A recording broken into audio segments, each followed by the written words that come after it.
students, and welcome to English education. Today I am going to continue with chapter 5, The Happy Prince of class 9th. In the previous classes we had talked about the syllabus, the revised syllabus. वो सब बातें की और ये chapter मैंने आधा पढ़ा करके I stopped there just because कि हम लोग का एग्जामिनेशन होने वाला था. Now I'm just going to continue from where I have stopped. But before that I'll give you a recap. This is chapter about a happy Prince जो कि मरने के बाद उसकी एक स्टैचू बनाई जाती है और वो शहर के बीचों बीच एक एलिवेटेड प्लेटफॉर्म पे खड़ा कर दिया जाता है. ये प्रिंस को हैप्पी प्रिंस इसलिए कहा जाता था क्योंकि मरने से पहले he has not got any experience about दुख क्या होता है, तकलीफ क्या होती है, वो सब उसको नहीं पता था. पर जब इसको इतनी ऊंचाई पे खड़ा कर दिया गया था मरने के बाद तो ये यहां से सब कुछ देख पाता था. Look, it is an imaginative story. A statue cannot see, but here the statue can witness everything. तो जब उसने देखा कि चारों तरफ जो बहुत दुख है, तकलीफ है, तो ये always cries. ये हमेशा रोते रहता था. एक दिन वहां से एक swallow जा रहा था, वो इजिप्ट जा रहा था. swallow bird है. वो जब इजिप्ट जा रहा था तो उसने सोचा कि यहाँ पे शेल्टर ले लेता है क्योंकि इजिप्ट काफी दूर था. वो अपने फ्रेंड्स के पास जा रहा था जो कि पहले इजिप्ट चले गए थे. तो ये यहाँ पे शेल्टर लेता है. अचानक से खुले मौसम में इसको ऐसा एहसास होता है बारिश हो रही है. वो गुस्सा आ जाता है, सोचता है कि इतना बड़ा मूर्ति का क्या फायदा जब हमको ये शेल्टर दे ही नहीं पाए, बारिश में भीगा दे. तब उसने देखा कि ऊपर में तो कहीं बादल नहीं है. तब वो ऊपर आके देखता है कि वहां पे जो हैप्पी प्रिंस है वो उसके आंख में से आंसू गिर रहे हैं. वो उससे पूछता है कि ऐसा क्यों हो, क्या हो रहा है. तब ये प्रिंस उसको बोलता है कि देखो यहां से मुझे दूर तक दिखाई देता है, वहां पे एक विमेन जो है वो अपने घर पे सोई हुई है. उसने कहा कि वो रो रही है, उसका बेटा बीमार पड़ा है, उसके पास में खाने के लिए कुछ नहीं है और वो बच्चा बार बार ऑरेंज खाने का जिद कर रहा है और उसकी माँ जो है सिर्फ उसको पानी दे रही है. वो जो लेडी है वो एक दर्जी है, वो कपड़े सिल रही है और वो विमेन जो कोर्ट में बॉल पार्टी होने वाली थी उसमें क्वीन के जो असिस्टेंट्स रहते थे उनका कपड़ा सिल रही है. अब वो बोलता है कि मेरे पैर तो यहाँ पे फास्ट किए हुए बंधे हुए, मैं यहाँ से नहीं जा सकता, तो प्लीज तुम एक काम करो, वाई डोंट यू. उसने उससे मदद मांगी और उसने कहा कि मेरे आंख में जो ये कीमती पत्थर, मेरे जो तलवार में कीमती पत्थर लगा हुआ है उसको निकाल करके ले जा करके उसको दे दो. सोलो पहले तो बहुत इनकार करता है, मना करता है, फिर बाद में वो उसकी बात मान लेता है और उसके पत्थर को ले जा करके उसको वो दे देता है. अब वो जब वहां से लौट करके आता है उसने कहा कि मैंने बड़ा अच्छा काम किया. He got very happy, the bird got very happy कि उसने बड़ा अच्छा काम किया है.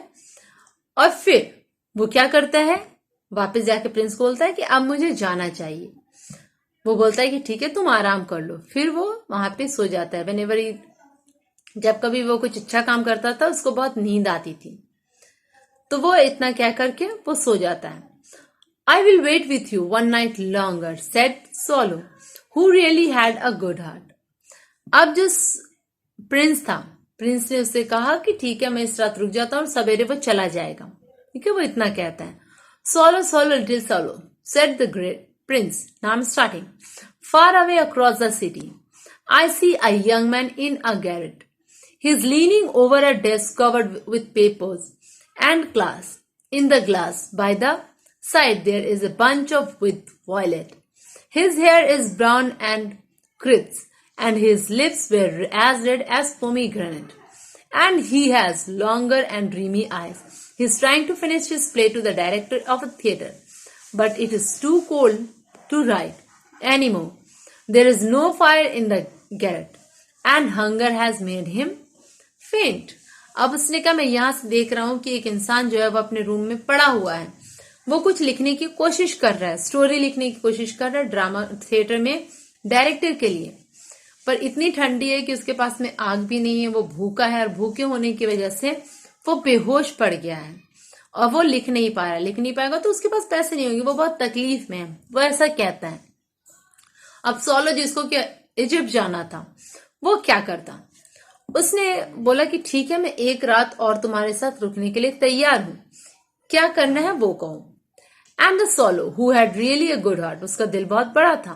ही asked if you could take another ruby to the young playwright, उसने कहा कि ठीक है, तुम एक काम करो, मेरी आंख में जो एक रूबी लगी हुई है वो ले जाकर के उस यंग प्लेराइट जो था उसको पहुंचा दो ताकि वो उसकी मदद कर सके। उतना उसको कहता है।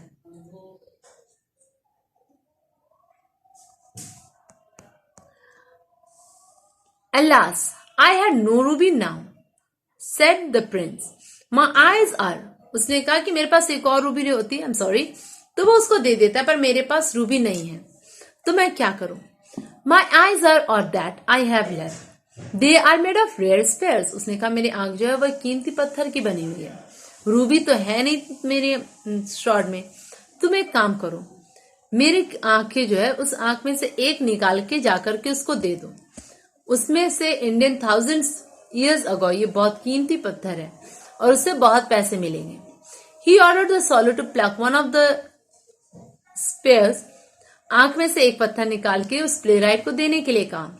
He'll sell it to the play jewel and buy firewood and finish his play.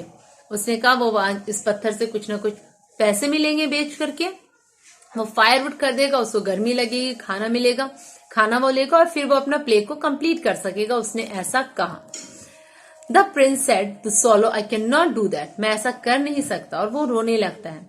Solo swallow little swallow, said the prince, do as I command you. उसने कहा प्लीज मैं जैसा कह रहा हूं वैसा कर दो। So that the swallow plucked one of the prince's eyes and flew away to the young man's garret.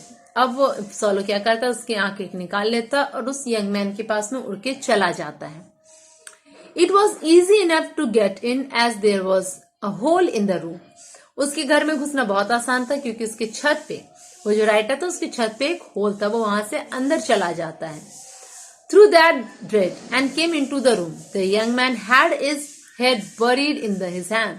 वो इंसान जो था अपने सर को ऐसे हाथ में रख करके पूरी तरह से लेटा हुआ था। So he did not hear the flutter of the bird's wing. वो उस चिड़िया के पंख की फड़फड़ाहट नहीं सुन पाता। When he looked up and found a beautiful spear laying on the violet. और जैसे ही वो सर उठाता उसने क्या देखा कि उसके सामने में एक वायलेट कलर का खूबसूरत सा पत्थर पड़ा है। I'm beginning to be appreciated, he cried. अब वो बोलता है कि अब मेरी तारीफ सब लोग करेंगे, मैं अच्छी कहानी लिख सकता हूँ।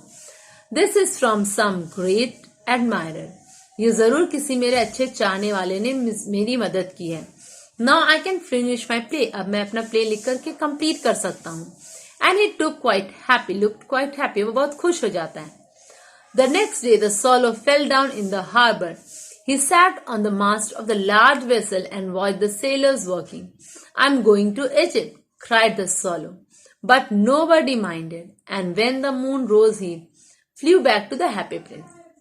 अब वो सुबह सुबह सोलो, ये एक दूसरा अच्छा काम किया उसने। वो सुबह उठता है, समुद्र के किनारे जाता है, वहां से सेलर्स को, शिप को आते हुए देखता है, ऊपर में चढ़ जाता है वो एक टहनी पे, और वहां से वो चिल्ला करके, वास्ट होता है जो शिप की बोट में ऐसे लगा हुआ रहता है, जैसे झंडा लगा हुआ रहता है, वहां पे खड़े होकर चिल्लाता है मैं इजिप्ट जा रहा हूं। पर कोई माइंड नहीं करता उसकी बात को, क्योंकि वो एक चिड़िया था। और फिर जैसे ही चांदनी रात होने वाली रहती है, वो उड़ने वाला रहता है, वो हैप्पी प्रिंस के पास जाकर के यही बात कहता है। I have came to bid you goodbye, he cried, उसने कहा मैं तुम्हें गुड बाय कहने आया हूं। Swallow swallow little swallow, said the happy prince, will you not stay with me one night longer. अब वो फिर से हैप्पी प्रिंस कहता है मेरे साथ एक रात और रुक जाओ, वो उससे रिक्वेस्ट करता है। In the winter I answer the solo, solo ने जवाब दिया इस ठंडी रात में एक रात और। And the snow will soon be there here, उसने कहा अब यहाँ पे ठंडा बढ़ने वाला है, और अगर ऐसा होगा तो मैं मर जाऊंगा, मुझसे ठंडी बर्दाश्त नहीं होगी। In Egypt the sun is warm on the green palm trees, Egypt में गर्मी का मौसम है, यहाँ बहुत ठंडी पड़ने वाली है, मैं यहाँ नहीं रह सकता। The crocodile lies in the mud and look lazy about them, उसने कहा गर्मी है इजिप्ट में, क्रोकोडाइल जो है वो कीचड़ पे लेटा हुआ लेजी टाइप का पड़ा होगा, मतलब वहां गर्मी का मौसम, वो जस्ट एग्जाम्पल दे रहा था, इसलिए मैं यहाँ नहीं रुक सकता। In the square below said the Prince, Prince उसकी बात को ध्यान नहीं देता, और उसने कहा कि नीचे चौराहे के पास में, सेड उसने कहा, there stand a little girl, little एक छोटी सी मैचेस बेचने वाली लड़की खड़ी है, she had left match fall in the gutter, उससे गलती से उसकी सारी माचिस की डिबिया जो है वो गटर में गिर गई है और वो सारी बर्बाद हो चुकी है। हर फादर, उसके फादर जो थे अब उसको मारेंगे क्योंकि उसके लिए वो खाना पैसे नहीं ला सकेगी। वो छोटी सी बच्ची जो थी माचिस को बेच करके पैसे लाती थी और अपने बाप को देती थी, इसीलिए वो गटर के पास खड़े होकर रो रही कि उसकी सारी माचिस की तिलियां जो थी वो बर्बाद हो चुकी थी। उसके पास में शूज भी नहीं है। She was feeling shocking cold, वो बहुत ठंडी लग रही है उसको। Her little head is bare, बारिश का मौसम है और उसका सर भी खाली है। उसने कहा मेरे आंख में से जो दूसरा आंख है वो निकाल लो and give it to her, और उसको दे दो। Her father will not beat her, क्योंकि उसका फादर जो है उसको बीट नहीं करेगा। अब जो सोलो था वो उसकी बात को सुनकर के थोड़ा सॉफ्ट हो जाता है और फिर उसने इसके लिए भी रजामंदी दे दी। Till here I am ending, I will start the last part in my next class and I will speak you about the grammar portion. Grammar portion में हम लोगों ने यहाँ तक कि टेंस पढ़ा है, उसके बाद जो होगा I will let you know in the next class. Till here, children, if you have any confusion, please let me know. I'll explain you again about the syllabus you have seen, about your grammar portion for the examination. I'll let you know. Till then, children, take care. Goodbye.